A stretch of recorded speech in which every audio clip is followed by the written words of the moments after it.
보이지 않는 덮개가 공동체를 살린다라는 제목의 말씀입니다. 본문은 민수기 4장 21절에서 28절입니다. 여호와께서 또 모세에게 말씀하여 이르시되 게르손 자손도 그 조상의 가문과 종족에 따라 계수하되 30세 이상으로 50세까지 회막에서 복무하고 봉사할 모든 자를 계수하라. 게르손 종족의 할 일과 맬 것은 이러하니 곧 그들이 성막의 휘장들과 회막과 그 덮개와 그 위에 배달의 가죽 덮개와 회막 휘장문을 매며 뜰의 휘장과 성막과 제단 사방에 있는 뜰의 휘장문과 그 줄들과 그것에 사용하는 모든 기구를 매며 이 모든 것을 이렇게 맡아 처리할 것이라. 게르손 자손은 그들의 모든 일, 곧 맬 것과 처리할 것을 아론과 그의 아들들의 명령대로 할 것이니 너희는 그들이 맬 짐을 그들에게 맡길 것이니라. 게르손 자손의 종족들이 회막에서 할 일은 이러하며 그들의 직무는 제사장 아론의 아들 이다말이 감독할지니라. 아멘. 보이지 않는 덮개가 공동체를 살린다는 제목의 말씀입니다. 고앗 자손은 어, 성막 안에 쓰이게 될 거룩한 기구들을 매는 역할을 했다면 오늘 게르손 자손들은 성막을 덮는 덮개들을 매는 사역을 감당한 족속들입니다. 그리고 제사장이 그걸 감독하고 특히 이다말이라는 사람이 총괄을 하게 되었습니다. 사랑하는 성도 여러분, 우리는 보통 중요한 일이라고 하면 눈에 보이는 일만 떠오릅니다. 앞에 서는 사람, 말 잘하는 사람, 결정하는 사람을 생각합니다. 그래서 자연스럽게 이렇게 여깁니다. 가려지고 덮고 묶고 옮기는 일은 보조적인 일이다라고 생각합니다. 그런데 오늘 본문은 그 생각을 조용히 뒤집습니다. 하나님은 성막을 움직이실 때 가장 먼저 보이지 않게 덮는 일을 맡기십니다. 그리고 그 일을 아주 구체적으로 아주 질서 있게 지정하십니다. 왜 그렇겠습니까? 하나님은 공동체를 살리실 때 드러난 중심보다 보이지 않는 보호를 먼저 세우시는 분이기 때문입니다. 이제 본문으로 함께 같이 들어가 보겠습니다. 첫 번째, 하나님은 가려지는 사역을 공식적인 소명으로 부르십니다. 21절에서 24절. 21절은 늘 반복되는 문장으로 시작됩니다. 여호와께서 또 모세에게 말씀하여 이르시되 저와 여러분이 민수기를 같이 나누면서 이 말이 계속 반복되고 있다는 것을 알게 될 것입니다. 모세에게 말씀하여 이르시되 여호와께서 이 말은 지금부터 나올 일이 하나님의 직접적인 명령이라는 뜻입니다. 그리고 22절에서 23절에서 하나님은 게르손 자손을 따로 계수하라고 하십니다. 나이도 분명히 정하십니다. 30세에서 50세까지 가장 일할 수 있는 나이를 지정하십니다. 왜냐하면 이 일은 단순한 잡무가 아니라 책임이 뒤따르는 공적인 사역이기 때문입니다. 24절에서 하나님은 분명히 말씀하십니다. 게르손 종족의 할 일과 맬 것은 이러하니. 여기서 사용된 단어가 중요합니다. 히브리어로 아보다, 육체적이고 실제적인 노동, 마사, 짐, 부담, 미시메렛, 지키는 책임, 경계 근무. 즉 게르손 자손의 사역은 단순한 운반이 아니라 물리적으로 옮기고 책임 있게 짊어지고 끝까지 지켜내는 일입니다. 하나님은 이 돕는 사역을 비공식적인 도움으로 취급하지 않으십니다. 정식적으로 부르시고 정식적으로 세우십니다.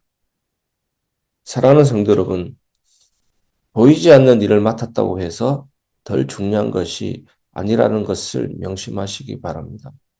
하나님 나라에서는 덮는 사람이 공동체를 살립니다.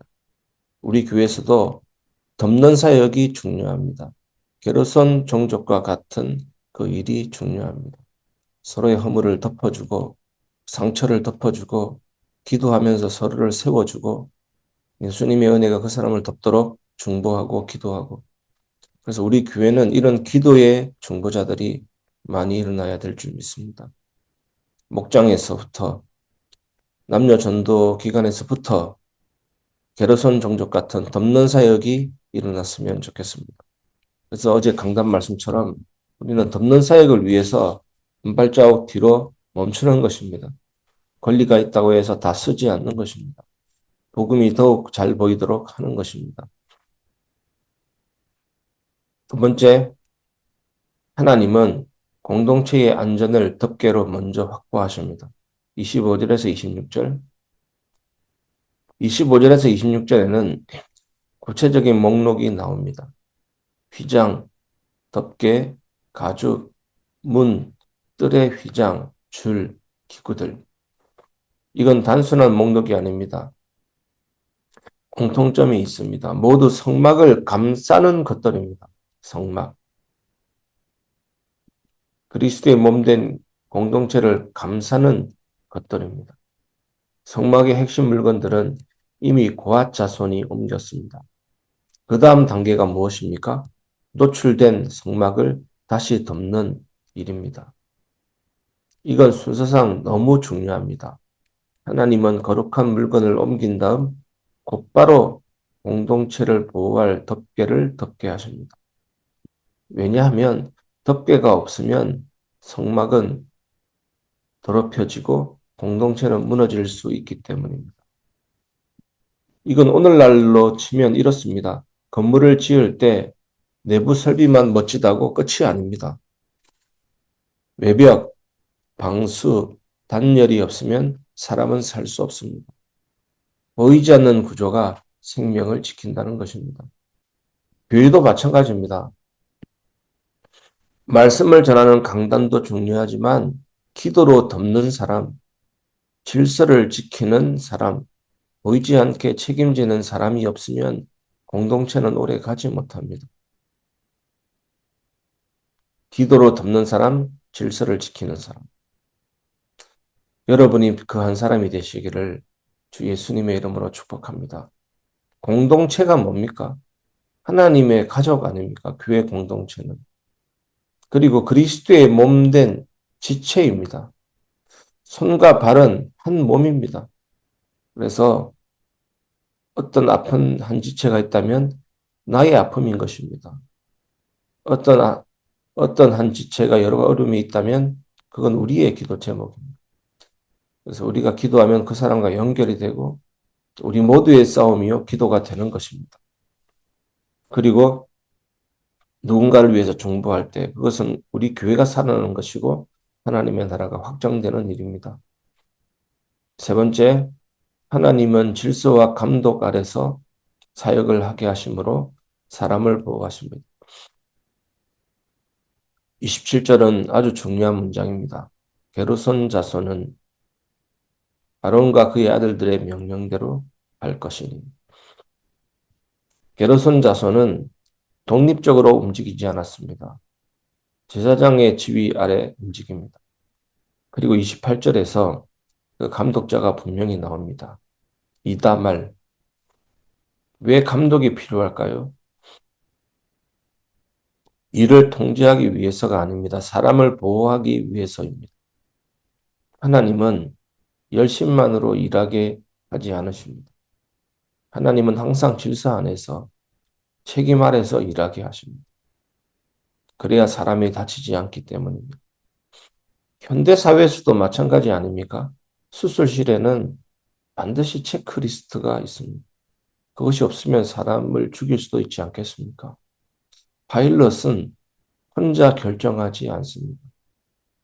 스포츠에서도 감독 없는 선수는 오래 버티지 못합니다. 질서는 자유를 억압하는 것이 아니라 생명을 지키는 울타리입니다. 하나님은 게르손 자손을 신뢰하지 않아서 감독을 세우신 것 아닙니다. 그들을 끝까지 살리기 위해서입니다. 우리가 서로가 서로를 돌아보았으면 좋겠습니다.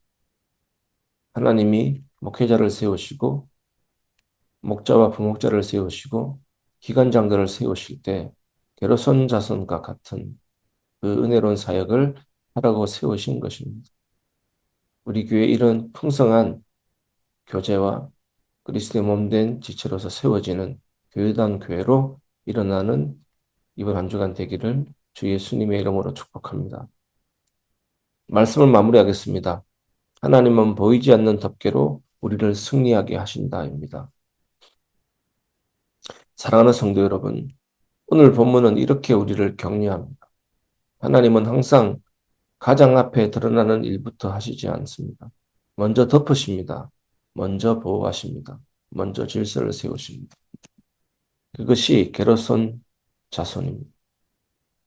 오늘 하루 게르손이라는 단어 하나만으로도 하나님의 덮는 사역과 사랑과 은혜가 기억나게 되기를 주 예수님의 이름으로 축복합니다. 그래서 오늘 우리가 맡은 자리가 눈에 띄지 않아도 괜찮습니다. 지금 우리가 하는 일이 덮는 일이라면 하나님 보시기에는 가장 중요한 자리일 수 있습니다. 하나님 지금도 말씀으로 공동체를 세우시고 질서로 교회를 보호하시고 보이지 않는 순종으로 우리를 끝까지 살리시는 분이십니다. 오늘 하루 이 한 가지만 마음에 남기십시오. 하나님은 나를 드러내지 않으셔도 반드시 쓰시며 반드시 지키신다. 오늘 이 축복, 이 은혜 누리는 하루 되시기를 주 예수님의 이름으로 축복합니다.